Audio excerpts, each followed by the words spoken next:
नमस्ते दोस्तों, मैं हूं निर्मला और स्वागत है आपका मेरे किचन में। और किचन में बनाने जा रही हूं आज हमारे यहाँ की एक स्पेशल डिश।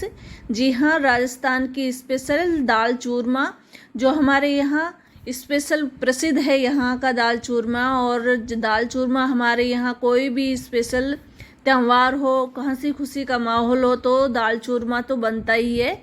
तो आज हमारे यहाँ पांडुपोल का मेला है जो हनुमान जी के लिए किया जाता है।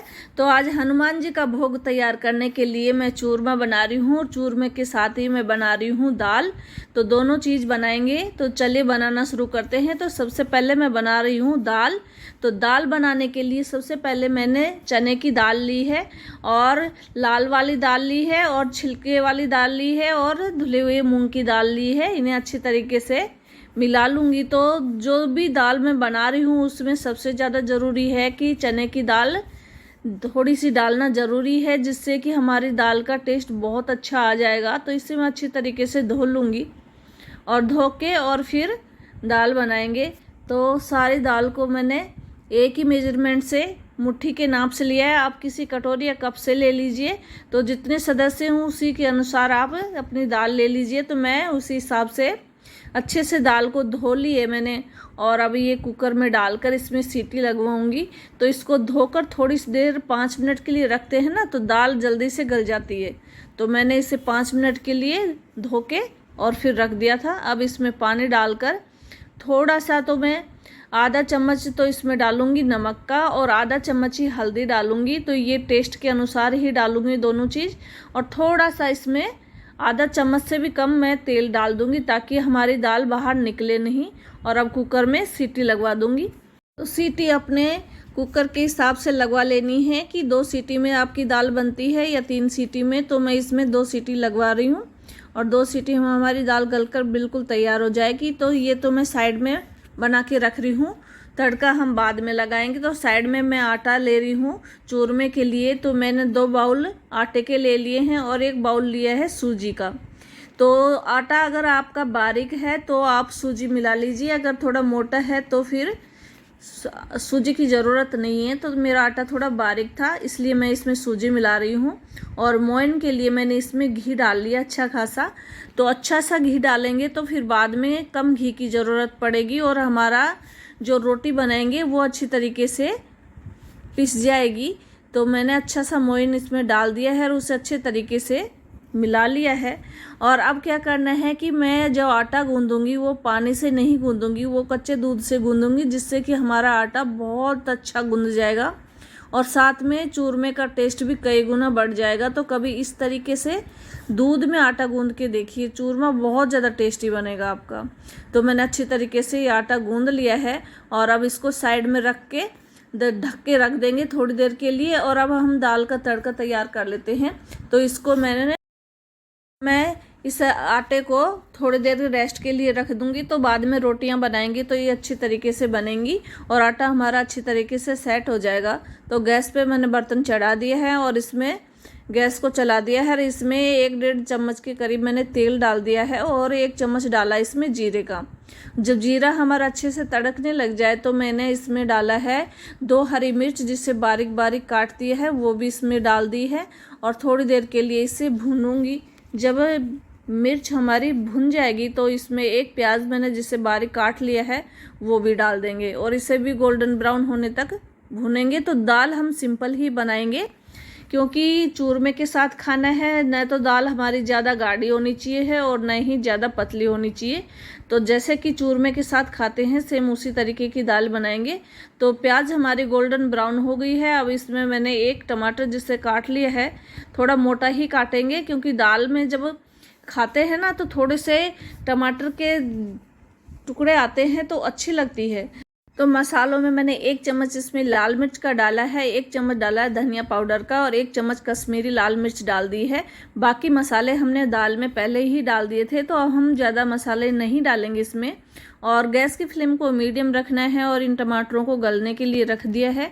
और थोड़ी देर बाद हमारे टमाटर बिल्कुल गल गए हैं। इनको बिल्कुल सॉफ्ट नहीं बनाना है, एक ग्रेवी टाइप में नहीं बनाना है, थोड़े से टाइट रखना है। तो देखिए हमारे टमाटर बिल्कुल सॉफ्ट हो गए हैं। अब इसमें दाल डाल देते हैं। तो दाल हमारी बिल्कुल परफेक्ट तरीके से बनकर तैयार हुई है। देखिए न तो ज़्यादा गाढ़ी है न ही ज़्यादा पतली है, बिल्कुल मीडियम तरीके की है, जैसे कि चूरमे के साथ खाते हैं सेम उसी तरीके से है। अब दाल हमारी बन गई है तो इसमें डाल देते हैं कसूरी मेथी, जिससे कि हमारी दाल का टेस्ट कई गुना बढ़ जाएगा।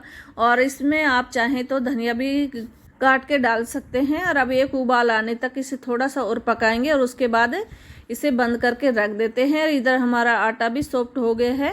अब इसमें चूरमे के लिए रोटियां बना लेते हैं। तो आप चाहें चूरमे के लिए मुठिया भी बना सकते हैं, बाटी भी बना सकते हैं, या फिर रोटियों से भी आप चूरमा बना सकते हैं।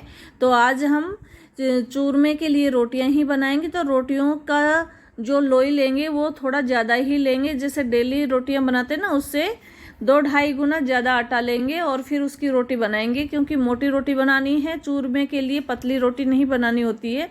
तो मैंने मोटी रोटी बना ली है। और अब इसे पलटे की सहायता से उठा के तवे पे डाल देंगे और गैस की फ्लेम को मीडियम रखना है, न तो ज़्यादा तेज़ रखना है न ही ज़्यादा कम रखना है, क्योंकि रोटी हमारी मोटी है तो वो धीरे धीरे ही पकेगी।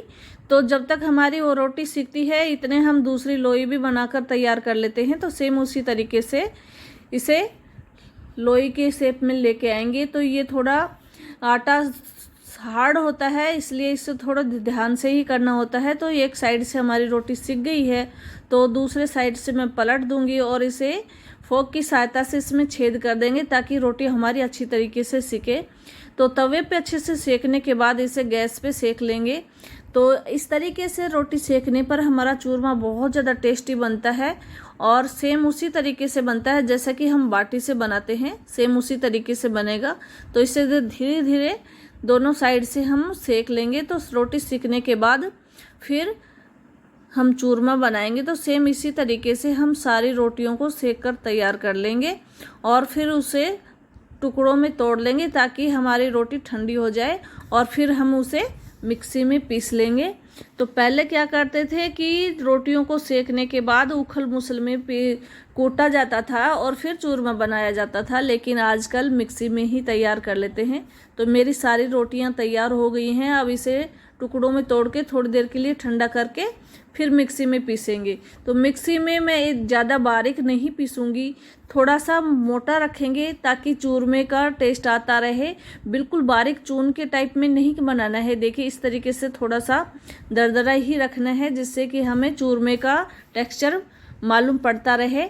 और जब हमारा सारा चूरमा पिस जाएगा तो फिर उसमें मैं ये खांड डालूंगी। देखिए इस तरीके से होती है, हमारे यहाँ खांड डालते हैं चूरमे में। आप चाहें तो गुड़ से भी बना सकते हैं, गुड़ से भी चूरमा अच्छा बनता है।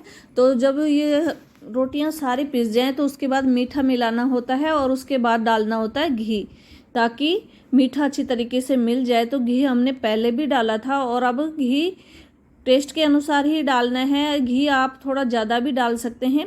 तो ये लंबे समय तक, कम से कम 10-15 दिन तक ख़राब नहीं होगा। एक बार आप बनाकर रख लीजिए, ये बिल्कुल भी ख़राब नहीं होगा।